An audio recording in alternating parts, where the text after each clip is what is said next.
Your resume is still super, super valuable. You have to have it. You have to make it as great as you can because there's so much technology that is weeding through and saying, this person's not a match, this person's not a match, this person is. You need to make sure you're nailing the resume more than ever. This is the Work in Sports Podcast. I have a great question from a fan today about resume stuff. And I have to tell you, I always cycle back when questions come in about resumes.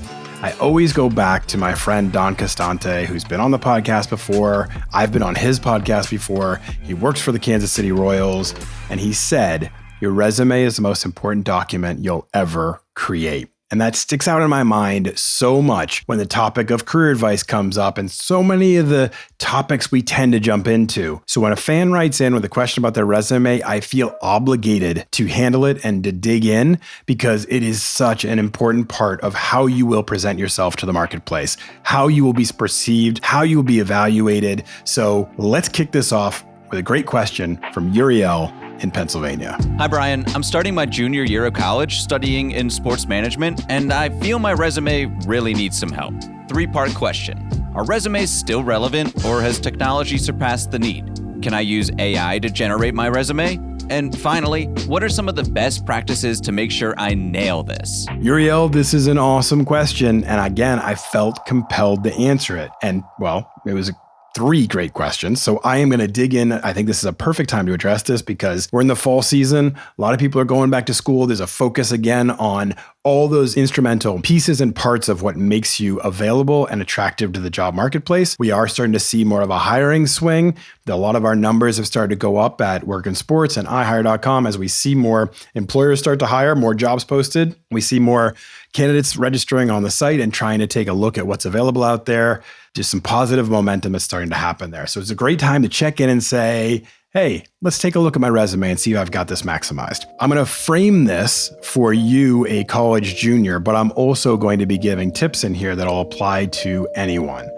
So let's start going through your questions one by one.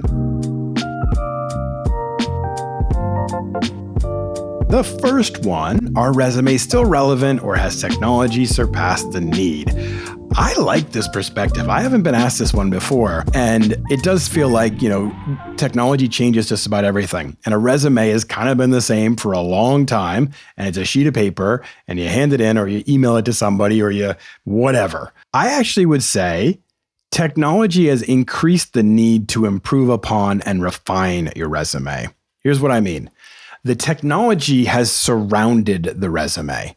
So your document that still lets the world know what you're capable of, you can replicate on LinkedIn, and that's a certain way for you to make your digital portfolio out there. And that's important. That's an important part of how you operate as one key tool or distribution network for your brand. But when you're applying for jobs, the resume is still that most important part. That is still the tried and true way that employers are able to identify you. But what I mean by the technology surrounding the resume is really the applicant tracking system and the content-based searching and filtering and AI generated a lot of times technology to discover and to reduce the number of applicants down to that discoverable key segment. And here's what I mean by that. You're the Cleveland Guardians. You're Malin Vu for the Cleveland Guardians, our friend who's the director of talent acquisition for the team. You post a job, you get 700 resumes. Her and her team looked through every one of them. That's what she told me. But a lot of other organizations will say, okay, 700 resumes, a lot of these are not going to be qualified for this job. Here are the main skills I need to make sure somebody has. You, applicant tracking system, go do the work for us. Go find the 50 best matches that fit what we need for this role. Going about it the same old way of creating your resume one time, it's set it and forget it. That's just what I have. That's how I'm represented, is not going to match the direction of our industry, which is to focus so much on, do you have the skills to match the needs of this job? There used to be a time when I was first starting out, I will fully admit this, a lot of people were hired based on potential, based on where they went to school, based on what their major was. Now it's like, what skills do you have that can fit this job so we can hit the ground running and have you productive in a short time frame? You need to make sure you're focused on your resume more than ever to make sure it's matching the demands of the job that you're applying for. I've always told everybody, go through job descriptions, look for those key terms and skills and responsibilities in the job description and make sure that they're referenced on your resume if you have them before you apply. So do a little bit of work making sure you match the needs of the job and it's displayed as part of your resume. As I've talked about this over years, and as I've talked to our product team who's developing new tools and functions, we have developed a tool that does a lot of this for you.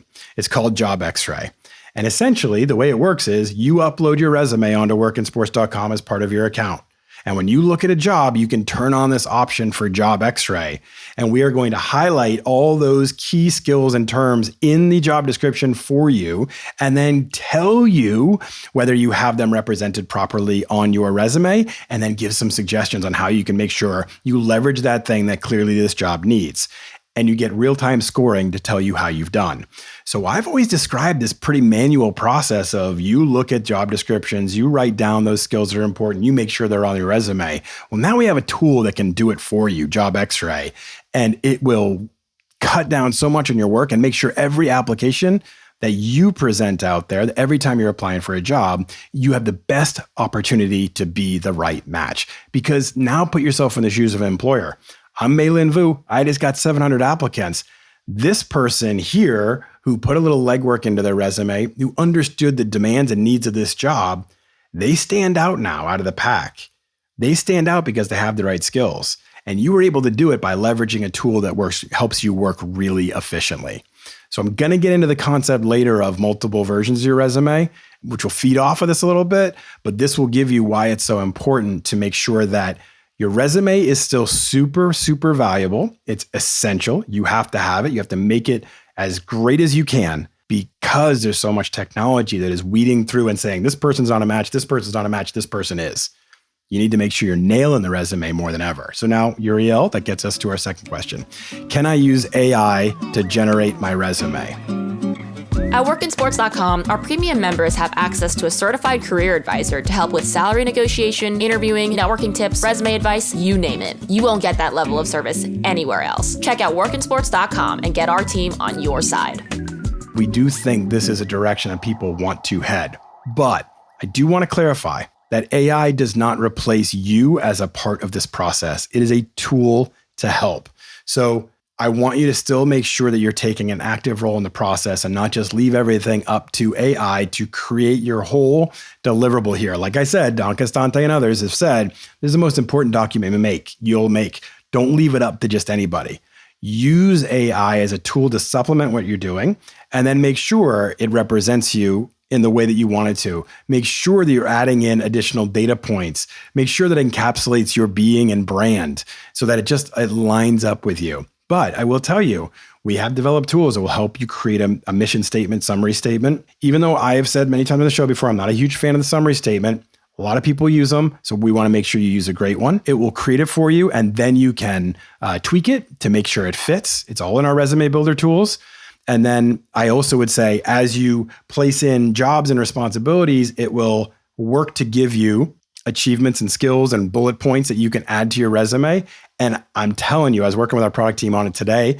We were trying to break it and put in some junky information, and it was still popping out really great bullet points that really fit the skill set and achievements you would get from one of your previous roles. I would say where I want you to still make sure that you're involved in and focused is that where can I insert my achievement metrics in this? Where can I say that I helped grew Twitter followers 27%, or that I increased email engagement by 32%, or that I reduced revenue expenditures by 92%? Figure out where those data points can fit in and make sure you're adding those as a bullet point, because that shows proof of concept. That shows that you're actually a change agent, that you're not just really good at using words and verbs and power verbs to describe what you've done. You can actually show some data behind it. And that is a key component of how you operate. We have these tools. They are on workinsports.com. They are on iHire.com, our parent company that services 57 different verticals from iHire accounting to, well, just about everything in between. So use the tools that are there for you to get you going, to build you in this direction, and you'll be in a much better spot. Okay, question number 3, Uriel. Best practices for your resume. I always make an analogy this way. Football teams right now, they're in training camp. right? They're kicking butt. They're going through preseason games. They're doing roster cut downs. They're refining their team. They're working through their base defense a lot. We're a 3-4 defense with, blah, blah, blah, whatever. This is how we operate. This is our standard. We master this technique. But for every game that's coming up, we add in new things. We adjust our game plan. We add a blitz package. We add additional stunts and twists and other things we think will attack the vulnerabilities of the other team. You need to take the same concept to your resume. So you're going to have a base version of your resume. It's going to be beautifully created. It's going to encompass everything you've done. It's going to have bullet points that have data points in them. You're really going to feel good about this. But for every job you apply to, you need to go through and run that job X-ray tool that I just talked about, or you need to just do the manual work yourself to make sure your base version of your resume matches up well with this particular job you're applying to. Because that particular job you're applying to may say, we'd really like somebody that has X skill. And that might not be on your base resume, but it might be something you have. Or they might say, this is an absolutely imperative part. We need to have somebody that can do X. And yeah, you have it on your resume, but it's the 5th bullet point out of 5 on your second job. And you want to move it up to the number 1 bullet point so it makes sure it gets seen. These little tips and tricks and techniques to make sure you are elevating what's important on that particular job you are applying for, because each job is so individual, will make a huge difference. If you're going to a conference or a networking event, you bring your base resume because you don't know the requirements, and you hand that out and you give it to people and it looks really pretty and whatever else. But when you're applying for a job, you tweak and you adjust. One more layer to this. When you are at an event or something like that, you may have a pretty formatted, nice layout, columns, graphs, whatever you want to have on there, right? No pictures, but that's a whole nother story. You have that version of your resume that you can print out and hand to somebody or deliver as a PDF. But if you're applying for a job online and you have to attach your resume, that's your signal that it's going to go through an applicant tracking system. And applicant tracking systems, the first thing they do is strip out all the formatting. When it does that, it can make your words seem out of order. So think about it this way. The computer in the applicant tracking system is going to read left to right like a book. And if you had columns of information, now it's reading across columns when it strips out all the formatting. It makes your resume into a gobbled mess. So you need to have a version of your resume that strips out all the formatting, straight left to right, very easy to digest, not a lot of extra features or anything like that. Just very basic, to the point, information dump on who you are and why you're great for this job. Okay. Number 2 bullet point on best practices, data cells. I mentioned this earlier.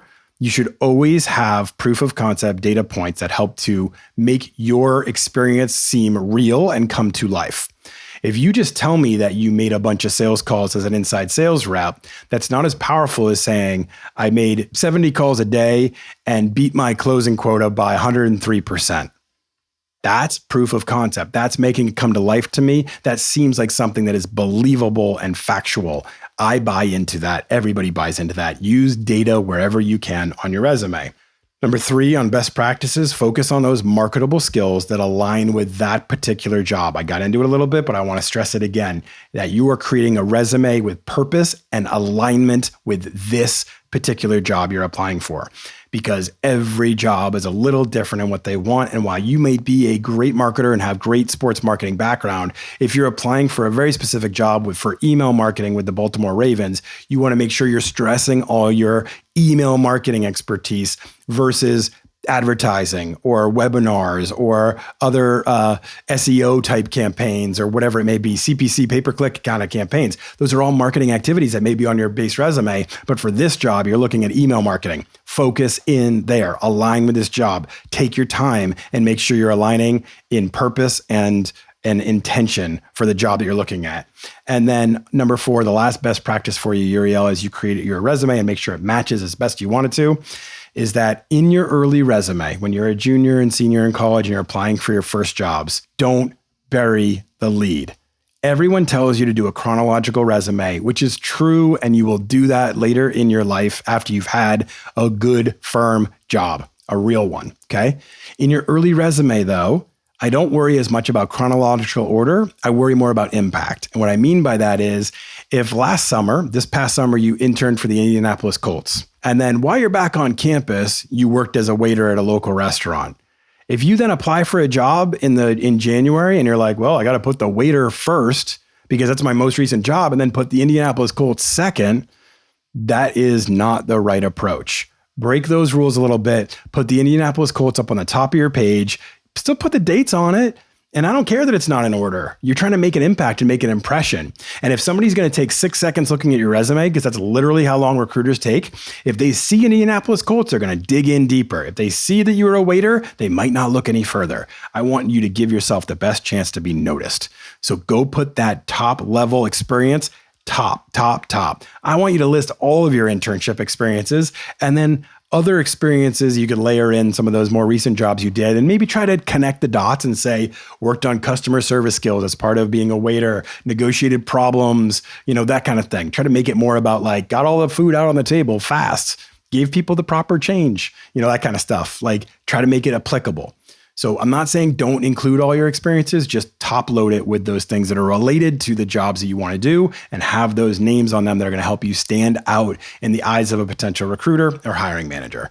So Uriel, my guy, I hope this was helpful for you. I think coming out of this, you're going to nail your resume. Use the tools I talked about on workinsports.com and on ihire.com because they are there to help you and will maximize your experience. For those of you that are part of our sports career game plan, which is our online learning program that is in almost 200 universities now across the nation and in Canada now, to teach you all of these skills that will help set you up for success in your career, you have access to workinsports.com and ihire.com, the full suite of everything. You get the premium membership with your sports career game plan. So use these tools. That's how you leverage and get better and improve as you go. And that's how you're going to be ready to hit the marketplace, ready to make an impact. Thanks, everybody. I appreciate every single one of you. Thanks for listening, and I'll see you next week.